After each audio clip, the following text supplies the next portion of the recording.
आप सभी को जय हिंद जोहार साथियों, स्वागत है जेटेड सीडीपी का बहुत महत्वपूर्ण क्लास लाए हैं। आप चाहते हैं कि आपका बाल विकास में 30 सही हो और जेटेड परीक्षा में आप चाहते हैं कि 150 में पास ही नहीं करना, 120 प्लस करना चाहते हैं तो चैनल को लाइक और सब्सक्राइब कर लीजिएगा और रामबाण उपाय बताएंगे कैसे आप मेरा वीडियो देख लेते तो आप पास कर जाएंगे। और अच्छा नंबर से पास करना चाहते हैं तो मेरे बैच से जुड़ जाइएगा, वहां पे बेहतरीन तैयारी 120 प्लस आएगा। तो प्यारे साथियों, हर ट्रिक मेथड से क्लास में याद करा देंगे, रटने की बीमारी खत्म, नींद लगने की बीमारी खत्म कर देंगे।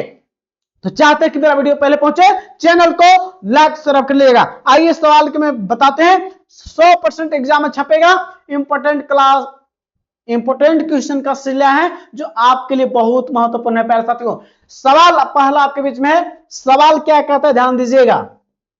सवाल कहता है कि OER का पूर्ण रूप क्या है। OER का पूर्ण रूप क्या है प्यारे साथियों?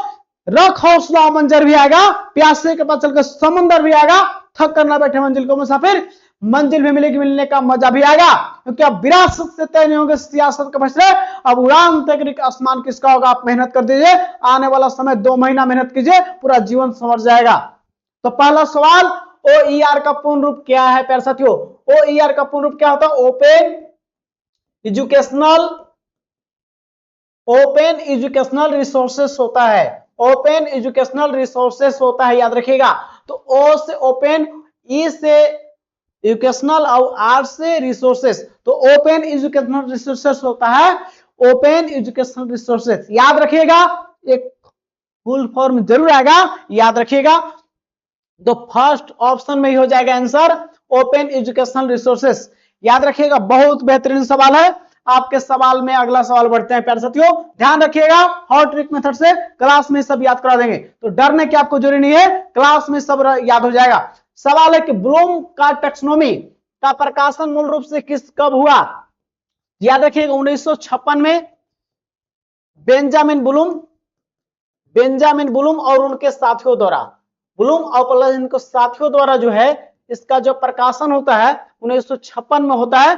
ब्लूम्स टैक्सोनॉमी का शैक्षिक उद्देश्यों का वर्गीकरण नाम से प्रकाशित हुआ था। शैक्षिक उद्देश्यों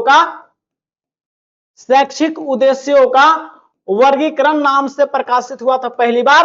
अब ये 3 पक्ष की बात करता है, संज्ञानात्मक पक्ष की बात करता है, आपको भावात्मक पक्ष की बात करता है और आपको मनोशारीरिक पक्ष की बात करता है। मनोशारीरिक पक्ष की बात करता है और संज्ञानात्मक पक्ष को ही 6 भाग में बांटा गया है। ज्ञान, समझ, अनुप्रयोग, ये सभी चीजें बहुत बार पूछता है कि ब्लूम्स टैक्सोनॉमी के अंतर्गत संज्ञानात्मक विकास को कितने भाग में बांटा गया है? 6 भाग में, याद रखिएगा। और इसमें संशोधन भी हो चुका है 2001 में, इनके 2 चेहरा था, कर्थवेल और एंडरसन। ब्लूम्स टैक्सोनॉमी मूल रूप से प्रकाशित कब हुआ? 1956 में, और ये पूरे अमेरिका में तहलका मचा दिया था। क्योंकि प्रश्न कैसे निर्माण किया जाता है, लेसन प्लान कैसे किया जाता है बच्चों को पढ़ाने के लिए, यही पर आधारित ब्लूम्स टैक्सोनॉमी है। बेंजामिन ब्लूम अमेरिका के वैज्ञानिक थे, मूल रूप से 1956 में छपा था। शैक्षिक उद्देश्यों का वर्गीकरण, बाद में इसका नाम बेंजामिन ब्लूम्स टैक्सोनॉमी यही हो गया। 3 पक्ष है, संज्ञानात्मक, भावात्मक, मनोशारीरिक, कोग्निटिव, अफेक्टिव और आपको साइकोमोटर। 3 पक्ष जिसमें आपको कोग्निटिव इफेक्ट को जो है, जो आपको 6 भाग में बांटा गया है। याद रखिएगा, इसको बेहतरीन चर्चा करेंगे, आने वाले सवाल इसमें और भी हैं। तो 1956 में मूल रूप से प्रकाशित हुआ, इसको याद रखना है, बहुत बेहतरीन सवाल है। यहां पे सवाल अगला है प्यारे साथियों, बोला है कि संज्ञानात्मक संप्राप्ति का न्यूनतम स्तर। तो अभी बताया कि आपको बेंजामिन ब्लूम साहब क्या किए हैं? बेंजामिन ब्लूम का ब्लूम्स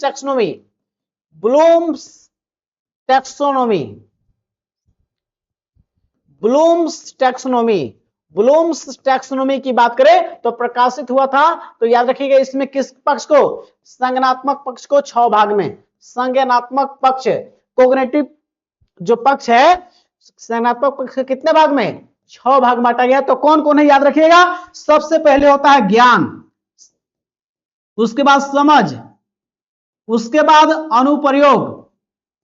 अनुप्रयोग के बाद क्या होता है? विश्लेषण के बाद होता है संश्लेषण, विश्लेषण के बाद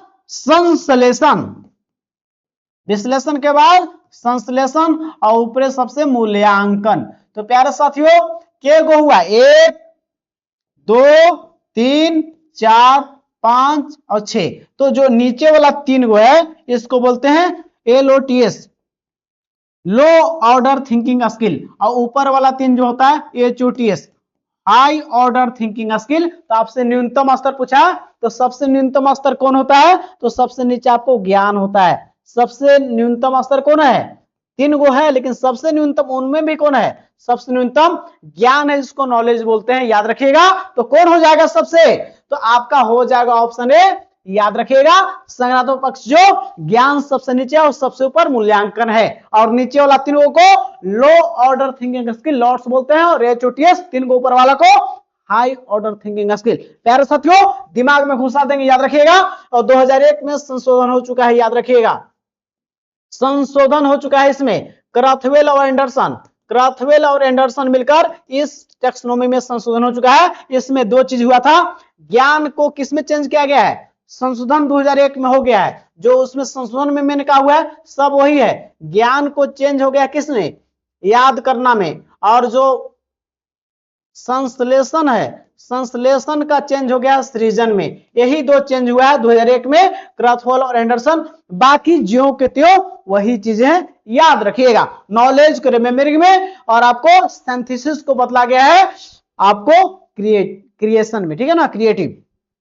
तो ये आपको सबसे नीचे कौन होता है, ज्ञान। आप दिमाग में छाप लीजिए, पैर से तो हॉट ट्रिक मेथड से दिमाग में घुसा देंगे, बाल विकास से डर खत्म हो रहा है, और 30 में 30 छपवा देंगे, आपकी डर खत्म होने वाली है। क्योंकि रख हौसला मंजर भी आएगा, प्यासे के पास चलकर समुंदर भी आएगा, थक करना बैठे मंजिल को में फिर मंजिल भी मिलने का मजा भी आएगा। प्यारे साथियों, थकना आपको नहीं है, क्योंकि आप जीतने के लिए बने। सवाल यहां पे प्यारे साथियों बोला कि मानव का विकास कैसा होता है, केवल गुणात्मक होता है, केवल मात्रात्मक होता है। तो विकास जो होता है मात्रात्मक होता है एवं गुणात्मक दोनों होता है।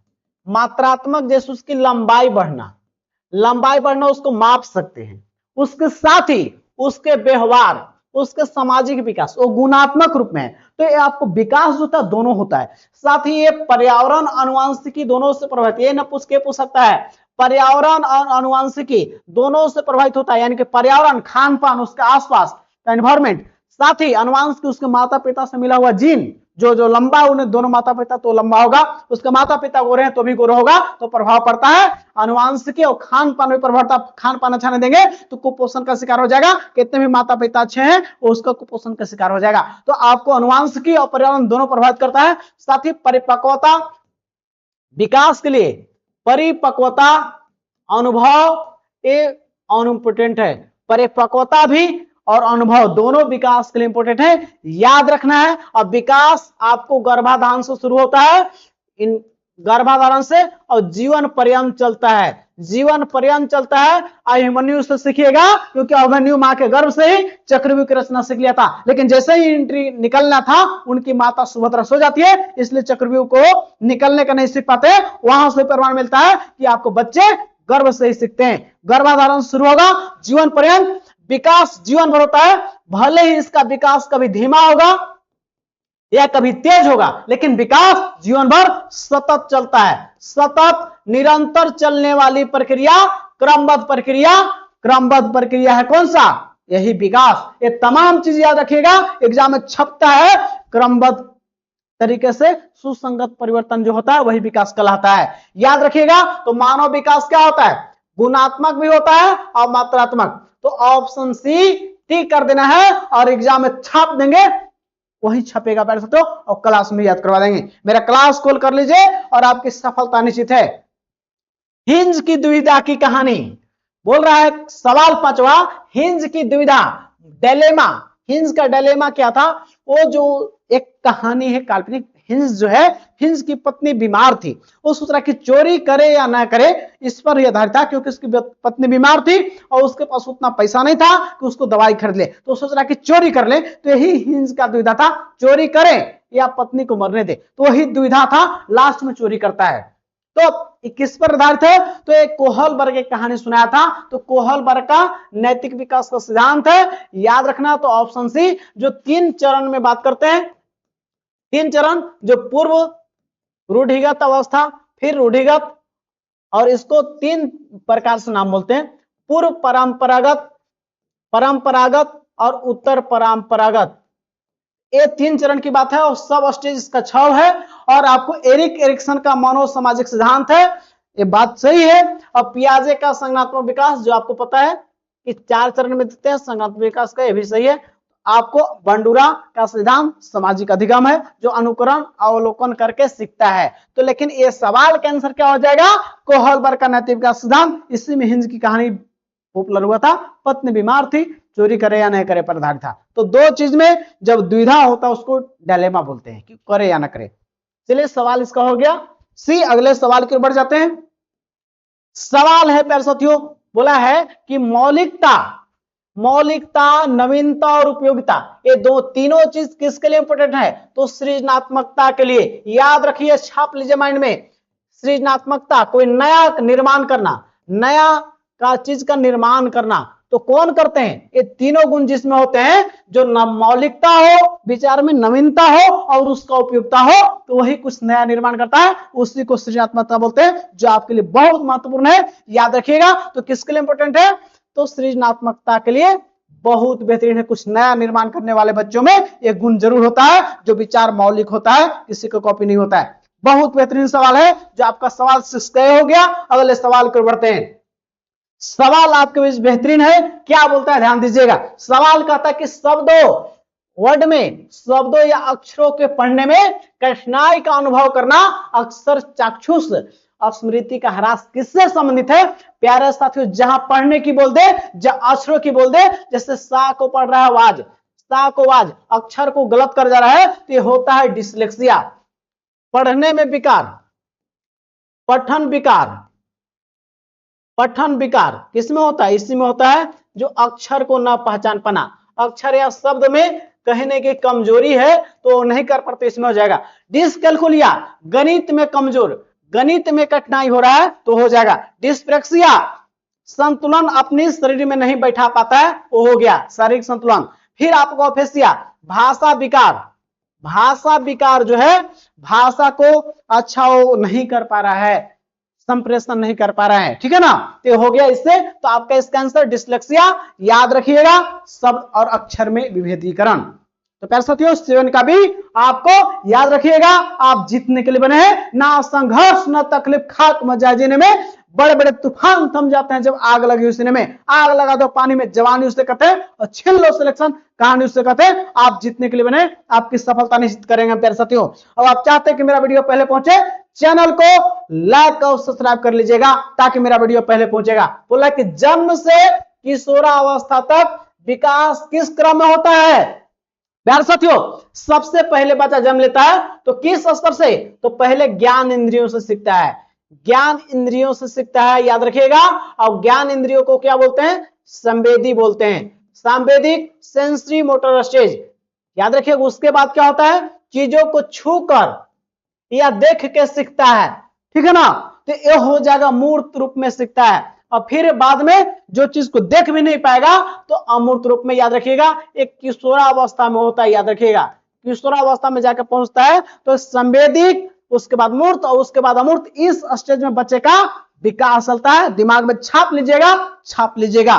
तो आपका आंसर कहां होगा, ये तो होगा नहीं, अमूर्त से तो गलत एकदम है। तो संवेदिक, मूर्त, अमूर्त, option C sensory motor stage, उसके बाद मूर्त अमूर्त, तो ऑप्शन सी करेक्ट। और आपके एग्जाम में छप जाएगा सवाल, यही छपेगा।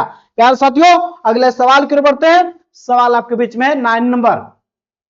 सवाल क्या कहता, बोलता है, बोला है कि बच्चों के समाजीकरण में विद्यालय की भूमिका कैसी है। देखिए, समाजीकरण में 2 तरह का होता है, प्राथमिक समाजीकरण, प्राथमिक समाजीकरण होता है, और एक द्वितीयक समाजीकरण, द्वितीयक समाजीकरण, और एक होता है प्राथमिक। प्राथमिक समाजीकरण अपने परिवार में होता है, फैमिली में, जहां सबसे पहले बच्चा अपने परिवेश में शामिल होता है, प्राथमिक समाजीकरण परिवार का।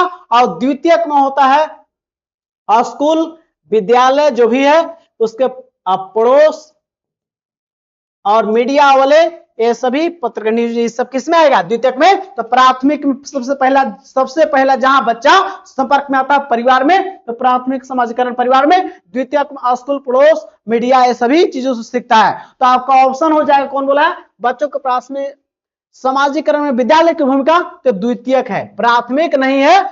जब बच्चा सबसे पहले जहां सीखता है वो प्राथमिक होता है, और जो दोबारे सेकंड टाइम में वो होता है द्वितीयक।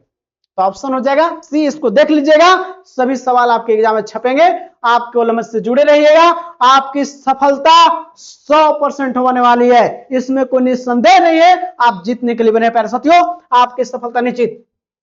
एक बालक की मानसिक आयु 20 वर्ष एवं उसकी कालक्रमोन्मुख आयु यानी वास्तविक उम्र, वास्तविक एज दिया है, रियल एज 25 साल, तो उसका बुद्धि लब्धि क्या है? तो बुद्धि लब्धि पर बात कर लेते हैं। बुद्धि लब्धि का सूत्र क्या होता है? बुद्धि लब्धि का सूत्र क्या होता है? तो बुद्धि लब्धि का सूत्र जो होता है आईक्यू का, बोला है कि मानसिक आयु बटे वास्तविक आयु, मानसिक आयु बटे वास्तविक आयु होता है, याद रखिएगा। और गुना में 100 होता है। ये बुद्धि का संशोधित सूत्र है, बुद्धि का संशोधित सूत्र है, याद रखिएगा। ये बुद्धि का संशोधित सूत्र है जो 1916 में एक टर्मन का दिया हुआ है, भी पूछता है बुद्धि का संशोधित सूत्र कौन दिया है? जो टर्मन दिया है, मानसिक आयु बटे वास्तविक आयु। तो बुद्धि का पहला फार्मूला कौन दिया था? बुद्धि का पहला फार्मूला, बुद्धि का फर्स्ट फार्मूला जो दिया था, याद रखिएगा, जिनका नाम है 1912 में ऑस्टर्न साहब दिए थे। ऑस्टर्न क्या बोला था? मानसिक आयु बटे वास्तविक आयु, केवल इतना ही कहा था, यानी कि गुना 100 ही नहीं कहा था, इसलिए गुना 100 जोड़ दिया, इसलिए टर्मन को बुद्धि का संशोधित फार्मूला का जनक माना जाता है। तो इसका मानसिक आयु आप देखिए कितना दिया हुआ है, तो मानसिक आयु 20 साल है, लिख देंगे 20, और वास्तविक आयु 25 साल, बट्टा में 25 और गुना में 100। अब यहां पे देख लीजिएगा, 25 से कम 25 और 25 चौके 100, तो 20 चौके 80। आईक्यू लेवल कितना बच्चा का? 80, यानी कि बच्चा सामान्य बुद्धि से भी कमजोर बुद्धि का है। बच्चा कमजोर मूर्ख किसमें क्या ही है, तो आपका 80 हो जाएगा, याद रखिएगा 80। और 140 जिनका रहता है, 140 प्लस, वो प्रतिभाशाली बालक होते हैं। कैसे होते हैं? प्रतिभाशाली बालक होते हैं, याद रखिएगा। तो हो गया इसका आंसर 80, आईक्यू लेवल इसका हो गया। अगले सवाल की ओर बढ़ जाते हैं, जो आपके लिए बेहतरीन सवाल है। सवाल अगला है प्यारे साथियों, यहां पे बोला है कि एफएलएन निपुण भारत, सवाल है, बोला कि एफएलएन निपुण भारत कब लागू हुआ? एफएलएन बना फाउंडेशनल लिटरेसी न्यूमरेसी। तो ये इसका लक्ष्य रखा गया है कि बच्चे के अंदर संख्या का ज्ञान, मूलभूत ज्ञान करा देना है क्लास 3 तक। तो एक कब लागू हुआ है? तो 5 जुलाई 2021 को लागू हुआ। एफएलएन कब हुआ? निपुण भारत कब लागू हुआ? तो आपको 5 जुलाई 2021। और निप 2020 कब लागू हुआ है? निप 2020 लागू हुआ है 29 जुलाई 2020। याद रखना है, दिमाग में छाप लेना है प्यारे साथियों, याद रखना ही आना है। अब एनसीएफएफएस, एनसीएफएफएस नेशनल करिकुलम फ्रेमवर्क फाउंडेशनल 2022 में, और एनसीएफ का स्कूल एजुकेशन वो लागू हुआ था 2023 में। तो इसका आंसर हो गया ये, आपका याद रखिएगा। तो सवाल आपके बीच में यहां हो गया, और आप चाहते हैं, सवाल थी इतना ही, अब आप चाहते हैं मेरे बैच से जुड़ना तो जुड़ सकते हैं, दिया हुआ नंबर है। और इस वीडियो को अंतिम तक देखने के तमाम